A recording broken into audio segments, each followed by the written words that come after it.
So I always relinquish control. I kind of love to give up a song. I love to be like, here you go, I wrote it, have fun. Where that used to paralyze me with fear, because I used to think like, oh, it will never be good. But once we were done with the second EP, I got kind of addicted to handing songs over. Phabies is a Grand Rapids-based alternative rock pop group that has been described as oozing DIY spirit with eclectical musical vibe by local spins. With 5 albums to their name, including the most recent of the group's release, Fireseed, in June of this year, members continue to work on connecting with audiences and building a spirit of camaraderie wherever they play. Phabies consists of members Laura Hobson, Garret Stier, Joshua Holicki, Max McKinnon, and Kevin Burrows. Phabies will be at the Saginaw Art Museum on August 10th as part of the Museum Tunes concert series. We hope you enjoy the podcast and attend the show. Well, welcome to the podcast, Laura Hobson and Garret Stier of the band Phabies here on the Temple Arts Podcast. So glad you could join me today. Hey. Hello. So for those who may not have listened to your music before, and this is the first time that they're hearing of Phabies, how would you describe the style that you're playing, or how would you describe your music using words? As you're asking that, Laura's pointing to me. So this is it's a difficult thing to answer for any band, but I think especially for us, we kind of, maybe not intentionally, but have sort of bounced around with sounds. I think our most recent release has elements of more 60s or 70s folk acoustic music, but also there's a lot of indie rock, even some like synth pop elements that are tied into it all. So Yeah, I think vocally I get a lot of comparisons. And I would not really compare myself to these people, but what I hear a lot of the times are references to like Joni Mitchell or Judy Sill. And I think Phabies, what's like most important to me is more like the songwriting itself and the lyricism. So in that aspect, like lyrically, I really strive to be more like a Paul Simon or a Joni Mitchell. Like lyrically, I think that's fantastic. Yeah. Well, tell me a little bit more about that songwriting.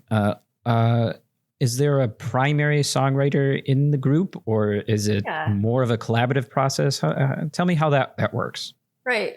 So this is Laura talking, and I write all of the music for Phabies on like a guitar, on piano, and I have all the lyrics done before I bring it to the band. And then the band kind of helps it evolve from there. So when we go down to record, we have a producer named Garret, and he's so good at listening to songs and knowing what needs to be highlighted or what could really benefit from, I don't know, a little added sparkle or a different pedal or different tone. But for the most part, they're already written. Like I could go play them acoustically and do a whole set with just me and a guitar. And Garret, when Laura brings a song forward like that, that's sort of in a way finished, but needs those extra elements. How do you see your role playing guitar or other instruments in that process of development of the song or development of the music? Yeah, I do kind of take on a role of I don't know if band director is the right way to put it, but we'll have some rehearsal sessions where Laura will bring these songs to us, and then that'll usually include me, our drummer Josh, and then maybe our keyboardist Max will be around for that too. And I think my grounding is in a lot of rhythm. I started out as a drummer, often played bass. Phabies would also play guitar. So we really kind of start with those rhythmic elements and build from there. And Laura also, I think, has a lot of rhythm in her or past. So that's kind of the foundation we like to lay, and then really just let the different members of the group kind of go where with what they hear.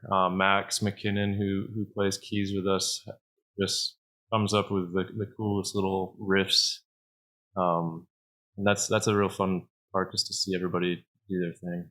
It's interesting to think about the way that this is a collaborative process, but already sort of has a skeleton that Laura brings to the table. In your view, Laura, as the song develops and as these instruments come in, what's that experience for you, seeing the song come to life in a different way with these sounds that other musicians are adding to that? Is it difficult because it may not match what you have in your head, or is it sort of an exciting process to see it come to life? Yeah, that's interesting because I kind of view songwriting as very similar in process to like building a house. Even though I've never physically built my own house, I am terrible at design and like knowing where to put stuff. Even though I'm an artist, like I can do that on canvas, but rooms to me are very overwhelming, and I just I just get paralyzed with options. And so when I do songwriting, I build the bones of the song, and then the rest is just decoration, or for the sake of this metaphor, it's design, interior design. And what's kind of funny about that is like how I mentioned Jake Merritt being our producer and like adding a lot to the music. When you walk into his spaces, spatially, like everything just feels really good in his house or like his studio.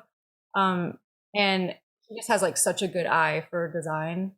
And likewise, whenever Garret and I we live together because we're married, and I know kind of like how I want a space to feel, but I don't know how to get there. And Garret can walk in, he can like listen to my ideas and immediately know how to make it happen. The same is kind of true with music. Like I know kind of what I want something to sound like, or I want, or which direction I want a song to go, but I don't know how to get there. And so having my bandmates enter into that process is actually super helpful, because we all kind of fill in the spaces that we need to. I don't always know the answers, but having kind of a hive mind or a bunch of brains working on it is helpful. So I always relinquish control. I kind of love to give up a song. I love to be like, here you go, I wrote it, have fun. Where that used to paralyze me with fear, because I used to think like, oh, it will never be good. But once we were done with the second EP, I got kind of addicted to handing songs over. Yeah, it's an interesting perspective that you provide there, because it's this hybrid of collaborative process where you've started something and it can stand on its own, but it becomes a new thing when you add other elements. Mm-hmm. Yeah, I just love that process. I love the metamorphosis of a song where you can start with just my little voice memo on my phone and compare it to the final recording, and it's just a total transformation. I love that. Well, I'd love to hear a little bit more about how you all sort of became a band, became a group, how that connection happened. Do you mind sharing a little bit more about that story? Yeah. So Garret and Josh and myself, Josh is our drummer. I guess we've been friends now for, I don't know, 15 years, it seems like. So we've known each other for a while. We all went to the same college, and that's where we met. And we were all doing musical projects, but we weren't doing them in the same band. for a while at least. And then towards the end of our 4 years at school, I joined Garrett's project. It was called Stationary Travelers. I just like hopped in and sang on a couple songs. And then after college, we all kind of went our separate ways. Garret moved out to LA. I moved down to Austin, Texas. We kind of, I don't remember where Josh went. He was in Australia for a little bit. Oh yeah, he was somewhere. And then we somehow all ended up back in Grand Rapids, which is wild. But we were all doing music together and still are in a different project. It's a rock and roll project called Jackdroppers and the Best Intentions. And we've been doing music in that band for what? Yeah. So we didn't we didn't want it to seem like we were breaking that band off and doing another project, even though there are 3 of us in that band, 3 of us in Phabies, because we're all still heavily participating in Jackdroppers and the Best Intentions and also doing Phabies. But I would say it's kind of been a half-life friendship, half my life friendship. And then Josh was touring with Max's band Myrtle, who had to fill in for their drummer. And since Josh and Max really hit it off, and we needed a 4th member, that's how we absorbed Max. And then we needed a 5th member, and Josh's best friend actually just lives down the road from us, and that's Kevin.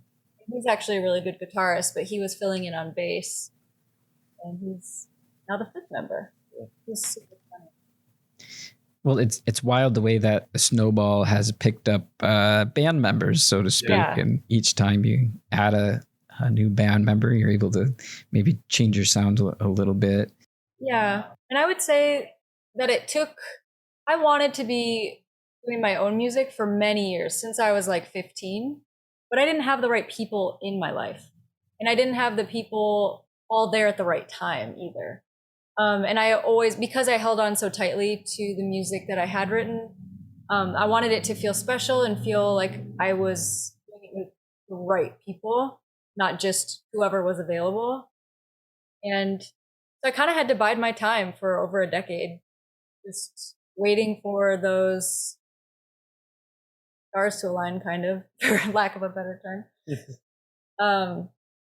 Yeah, I feel really fortunate that it happened when it did, because I don't know if I had waited even a couple more years if it would have happened. When you're playing live, how is that experience different than being in the studio, especially considering the way that you've gained new instruments in the group? How has that change in the people in the band changed the recording experience and the live performance experience for you guys? Well, I would say the recording experience, this is something that we probably do a little bit different than others, is pretty open to collaboration, even in the studio space.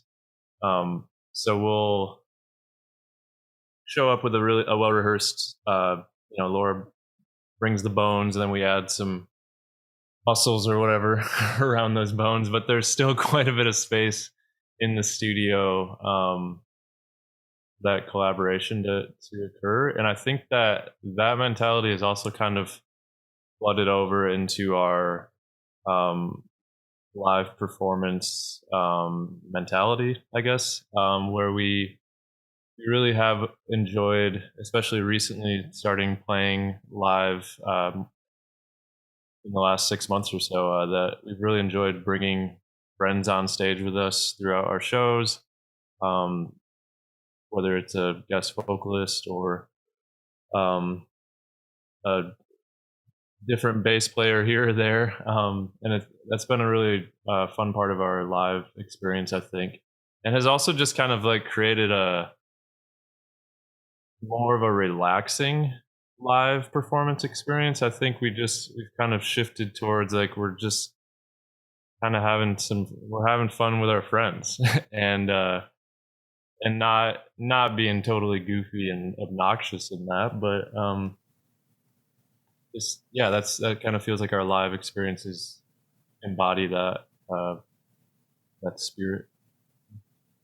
It sounds like a particular level of camaraderie within the band, but also with the audience itself, and having those sort of bonus members maybe be on point to come on stage and we got to really kind of like reach into that a couple weeks ago in what month was it? June 16th. In June, June 16th we had our release show, so our Fireseed album release show / party, and we did like some things throughout the show where we invited the crowd to participate. Like we have a part of our album design is what's called a big like kids parachute, that you play with in like elementary school. So one of the things we did at the release show was just put that parachute out in the crowd, and people did that during a song. Which was super fun to kind of explore that like crowd participation. Laura, as the primary songwriter or only songwriter, depending on how you want to look at it, I'm curious where some of the inspiration comes from for your words and sort of the music that you start to create, and how that process develops, whether it's words first or music first and then words. You alluded to voice recordings on your phone. Do you have a regular practice of writing music, or is it a less structured way of creating your songs? Yeah, it was a little less structured, maybe in the past when I didn't have my own safe space to write. I was just like sneaking into practice rooms or waiting till my housemates were gone. Like I really was so private about writing. It was almost like journaling, like you wouldn't let somebody read that. But now that we have our own house and there are private spaces within the house, especially this section we call the music room, it's definitely more of a daily practice. Not every day. When it's too hot in the house, I refuse to be inside. But especially in the fall and winter, I get a lot of writing done. And what kind of fuels the writing is my experience being outside and in the garden and working on other projects in the spring and summer. So they kind of feed into each other. One area of work kind of inspires another area of work. There are many times when I don't feel the need to write every single day because I don't want to get sick of it. I have a tendency to really hone in on different things that excite me at a certain time and just like only absorb those things for a month and a half. But songwriting is something that's stayed constant in my whole life. I mean, I think I wrote my first song when I was 6 or 7, about a butterfly. And more recently, within the last year, to try and push myself and to try to create more of a sustained daily practice, or at least every other day daily practice, I have started taking these classes that are virtual through School of Song. They bring on different notable songwriters or musicians who teach like, I don't know, 4 or 5 courses virtually. And you write like 4 or 5 songs every session. The sessions are spaced a couple days apart, so it gives you some time to write, but some days I spend an hour writing, and then some days I spend 9.5 hours writing. And at the end, you walk away with like a handful of songs. It's up to you what you want to do with them. But I found that to be super helpful because those musicians will bring their own practice and their own tricks to the class. And if you take good enough notes, that's like fodder to help you write for however long you need it. And I've really enjoyed those. Those have been super helpful. And also I've met so many musicians across the world. We kind of all help sharpen each other. Interesting. It's not a competition, but it is it is nice to like hear other people's music and kind of hold yourself to a standard. Yeah, I think one fascinating thing for me is songwriters that just continue to churn out songs, whether they're for the public or for themselves, but in a way maybe outside of real intense moments, like there's sort of there's a hum to life that there's still a necessity for writing, and songwriters are able to continue to do that. And what you're describing in terms of that process and work involved is really fascinating to me, to hear the way that even when life isn't that real intense moment, that you're still able to find something to write about, or something that sparks that next lyric. I will say, when I am running low on like drama in my personal life, because I don't have a lot of drama in my life, and I'm not a person who's like lived through many terrible life altering things like a lot of artists have.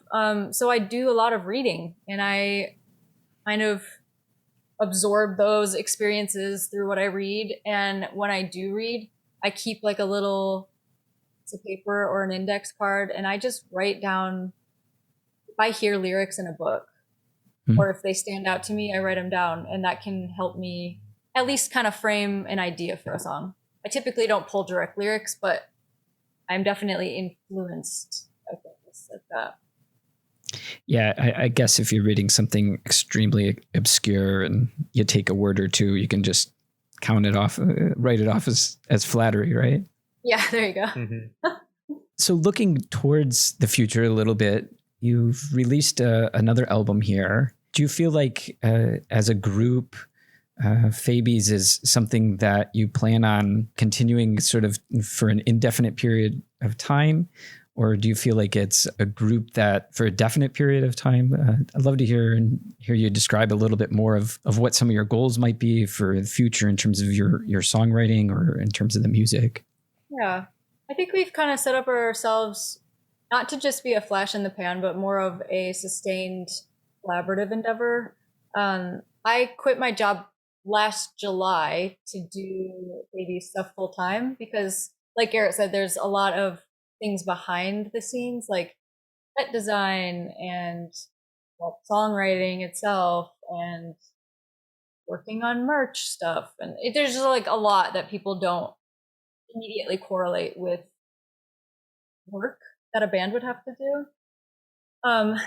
Yeah, but we've made so many friends in the musical world thus far that if we needed substitutes, I think like if somebody had a big life altering event like a baby or something and they needed a break for a while, we have enough friends who could fill in and keep Phabies going. I have no plans to stop anytime in the next 5 to 6 years. I have a lot of music that has no voice yet. Like it's just stuck in my phone. Probably hundreds that will become maybe just 2 or 3 albums worth, but they're definitely there. And if they're stuck in my head, they're going to get stuck in other people's heads too. They're worth recording. Yeah, we're excited. I don't have like when interviewers ask you like, what's your 5-year plan, like at a job or whatever. I just still hope to be healthy and happy. And when I'm happy and healthy, I'm writing the most. So that's what I hope. Yeah, I think it's interesting your comment about everything that goes into being a band that's not the part that people see in the band. The behind the scenes of building a website or getting photography together or all creating an event. Yeah, all of it. Yeah, that's great. Do you are you the primary person for those tasks as well, or Garret? No. Do you support that, or Garret does that? Yeah, Garret is way more organized than I am. Like to a point that if Garret didn't exist, I don't know that Phabies would exist because I get so overwhelmed by to-do lists. I don't know where to start. And Garrett's very good at breaking things down into like, okay, we're doing this, this, and this, and just starting instead of thinking about starting for 4 or 5 years. Like I get overwhelmed by just thinking about starting stuff. But yeah, Garret is really good at communication, really good at organizing, getting stuff done. I'm an ideas person, so like I'll generate ideas like so fast and have a billion ideas that we can draw from, or visions of things that I want to happen or want to see happen. And Garrett's the one who knows how to make them happen. We also have a really great supporting cast of photographers and videographers. Really just a lot of talented friends that live nearby that are always also really great at hearing an idea and sort of doing that improv thing of yes and adding to the ideas and kind of taking them from Laura's brain, maybe from my structure of that idea, and then kind of really taking it to that creative phase. Yeah. And I realized I didn't answer a question earlier that you asked when you said, do I write lyrics or like the music first? I kind of like to know that stuff too. For me, they literally happen at the same time. So if I learn a new chord progression or a new shape, I don't know, on the neck of the guitar, immediately like a song starts popping out. It's like weird. I don't know how else to describe it, but it's almost like the lyrics already know what they want to be as the music happens. I don't know. Kind of like painting. Yeah, really, really very concurrently. Yes. And in tandem, like a tandem bike. And obviously there's editing too. I mean, there's always processes where you don't know the exact word you want to use, so you do like a mumble.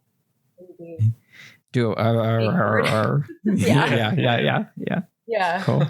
And then it's a little bit like, carving away at a sculpture until you have the finished thing you want. Well, I like that sculpture analogy. We'll show you some sculptures here at the art museum. Please, I would love that when you're here. Cool, we're excited. Yeah. Thank you for listening to the Temple Arts Podcast. Please consider subscribing to the podcast and making a donation to the arts through SaginawArtMuseum.org or TempleTheater.com. This will allow us to continue to bring enriching programming to Saginaw and beyond.